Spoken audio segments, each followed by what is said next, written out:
Hi everyone, I am here today with my weekly reading wrap-up.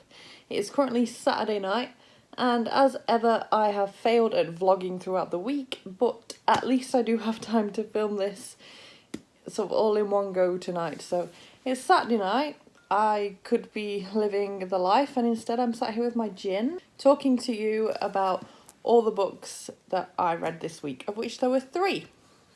So the first one I read this week was Harry Potter and the Cursed Child, parts 1 and 2 by blah blah blah blah blah. I'm at that point.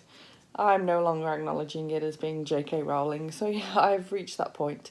This is a reread for me. I read this pretty much the day it came out and reviewed it, and at the time I gave it 5 stars. This reread made me see how I've changed my mind on that. So this time I gave it 4 stars because the first time it had been years since I had read the books, years since I'd watched the films, and so it wasn't as fresh in my head.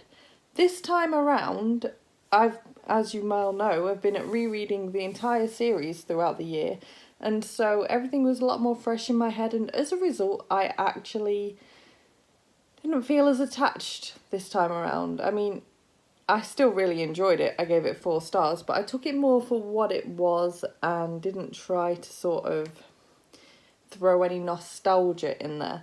So this time around, I saw the issues with the time turners, for example, and it really made me kind of want to kind of bash it against my head a bit. It's probably the best way of saying it.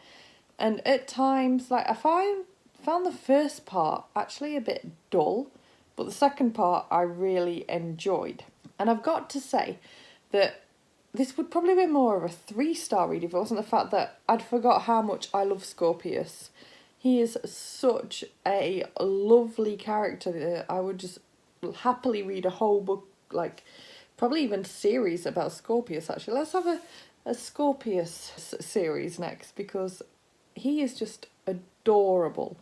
And I also really obviously enjoyed revisiting the characters just without nostalgia thrown in, so I wasn't quite as bothered when Snape, for example, appears. If you've never read this, I still recommend giving it a go, just because a lot of people give it like 1 and 2 stars doesn't mean that you will. Like I said, I have dropped my rating this time around, but I don't feel like it's a bad book, it's just not what we probably wanted. I've still not seen the play either. That's terrible. I've heard that that's amazing. Go check that out otherwise. So the second book I read this week was actually an audiobook, and that was Station 11 by Emily St. John Mandel. And I had really mixed feelings on this one. So this is an adult sci-fi post-apocalyptic dystopian kind of book. I don't know how best to describe it, to be honest. And I found it a little bit weird. Is that the best word for it?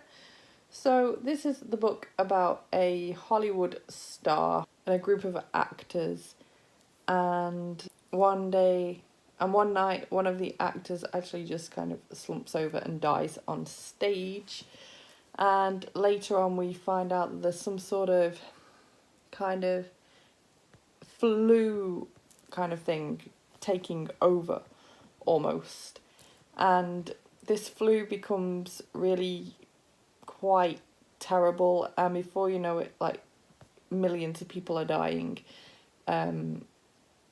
Planes start getting grounded, people start getting stranded where they are, things start shutting down, eventually the news goes off, then the power goes out, and before you know it, you just kind of not even knowing what is going on in the rest of the world and wondering how many people are still alive.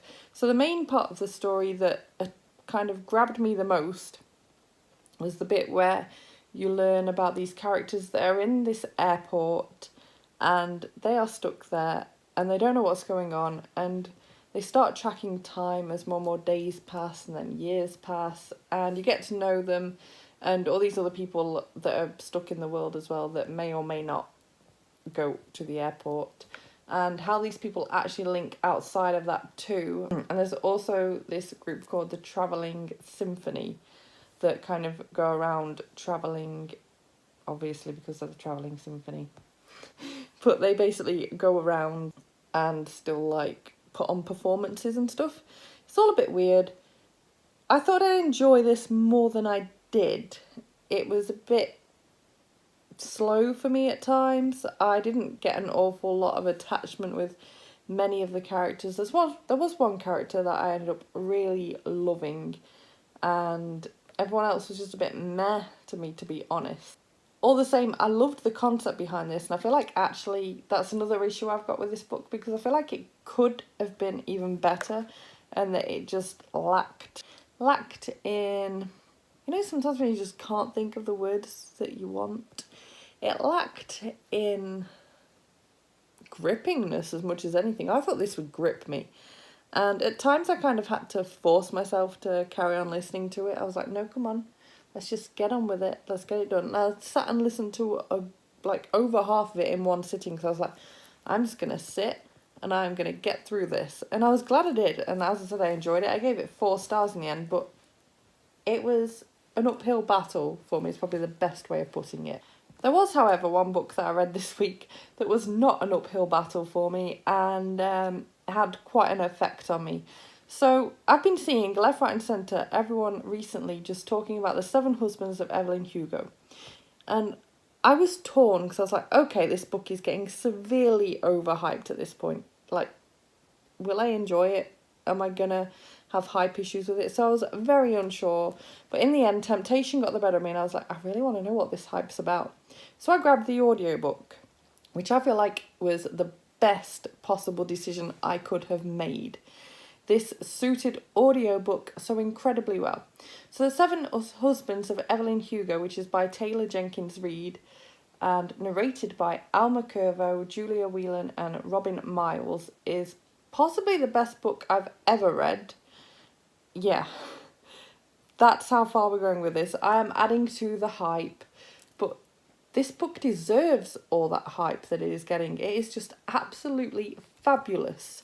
If you haven't yet watched a video that I uploaded yesterday, or in the case of, for me at this moment, went live a couple of hours ago, you definitely should check that video out, because that video is basically me just having all the issues of finishing the most amazing book ever. When you finish a book that grips you to such an extent and you don't know what to do with yourself, and all you can think about is this book, that's what this book did to me. So if you don't know what this is about, it's about a Hollywood movie star. Kind of think Marilyn Monroe, but if she'd kind of actually got to old age. That kind of figure. So that figure is Evelyn Hugo, and she is notorious in like the celebrity world because she has had 7 husbands. And she gets this writer to her apartment under false pretenses. She's pretended that she wants this writer to do an article in a magazine about some dresses that she is putting up for like charity auction. What she actually wants this writer to do is write her biography. And this writer's name is Monique, and it's really interesting to look at the effect that Evelyn actually has on Monique, because she changes so much through the actual story itself. She becomes so much stronger as a person. She starts knowing what she wants, and actually, like, for want of a better way of putting it, grows some balls and starts, you know, actually commanding what she wants out of life. And this is definitely down to Evelyn. But the first thing that entered my head is, why did Evelyn want Monique to actually write the biography? Because Monique was not the obvious first choice by any stretch of imagination. So I kept thinking, what's going to be the link here? I was thinking, is she going to be like her daughter? Then the ages didn't match up, and then I was like, well, maybe it's her granddaughter. And I'm not going to tell you who she is, but there is a link there. So I found that from what I've looked into reviews, many people don't actually like Evelyn very much. They think that she's a horrible person. But I loved her. I loved the kind of ambition that was in her, the way that she wasn't scared of what anyone would think of it. She was just going to go for it. She was going to get what she wanted. So Evelyn grew up in Hell's Kitchen, and she wanted to get out. She'd got an abusive father. She wasn't happy. She wanted to be famous and to be an actress. And she thought she was quite pretty, and so she put this to her advantage and marries husband number 1 to get herself to Hollywood. From there, she continually just ups her game, swaps around from husband to husband. Some of them are legitimate relationships, others aren't. Others are full-on smoke screens to help sell movies, to help sell seats in the theatre for her movies so that she can climb higher and higher and higher in the celebrity world. But I don't judge her for that. It's not always very nice, the things that she does, but most things are done with like really good intentions, and I just fell in love with her character. And listening to this on audiobook was just phenomenal because it was like listening to a real life biography, but obviously with the fictional element in it. And usually my favourite audiobooks are often biographies, autobiographies. So this was always going to be a smart choice for me to listen to on audio, but to actually be able to feel like I was getting fully into this world with it was just like mind-blowing. I listened to it in under 24 hours. And it's like a 12-hour audiobook, and I was listening to it on 1.5 speed, so obviously I wasn't listening for 12 hours, but I was listening to a very good chunk. I was immersed in this. Every second I could, I wanted to listen to this. And when I finished it, I was like, I don't even know what to do with myself now. So I started it again because I just don't want to read any other, listen to any other audiobook now. I'm just done. I just want this one. Obviously, I will move on to other things, but I just don't feel ready right now. So I was like, may as well just reread it then because I'm not ready to part with these characters.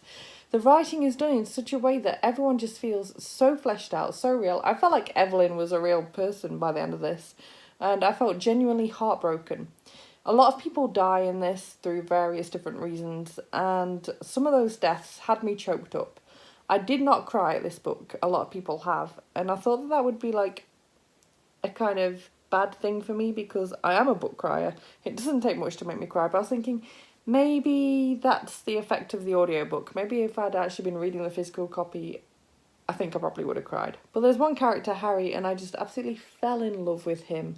And I think I'm more listening to the audiobook again just to spend more time with him than to actually spend more time with Evelyn. Although Evelyn was definitely a fun character to get to know, and I should probably shut up going on about this book, or this wrap-up's going to be basically just a review of this book and a few sentences on the other two.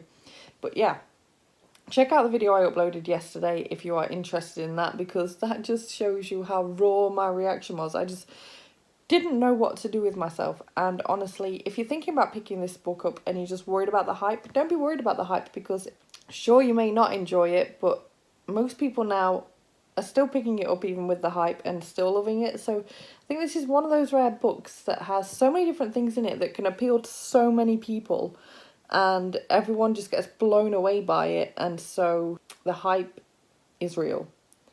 And with that, I am done. So I'm quite impressed that I'm still managing to keep up my pace. 3 books this week, fantastic. Maybe might not have done it if it hadn't been for how fast I got through this. But at the same time, I don't know, because I was listening to that instead of reading my current physical book, which is this. I fully expect to finish this before next week's wrap up, so look forward to seeing this next week. But I'm just blown away. The 7 Husbands of Evelyn Hugo is like one of those books that makes you remember why you love reading, and I think that's enough to make this book onto my favourites of all time. I do need to rethink my favourites of all time because I'm not sure whether this is the #1 spot, but it could well be. Oh my god, I'm starting to talk about this book again. I need to stop. Yeah, I'm going to stop. Thank you so much for watching this wrap up. Let me know what you have been reading this week or what you want to start picking up soon. I would love to know. Thank you so much for watching. If you like this video, please give it a thumbs up. Subscribe by clicking the image of me if you want to see more book reviews and other bookish content from me, and I will see you soon. Bye bye.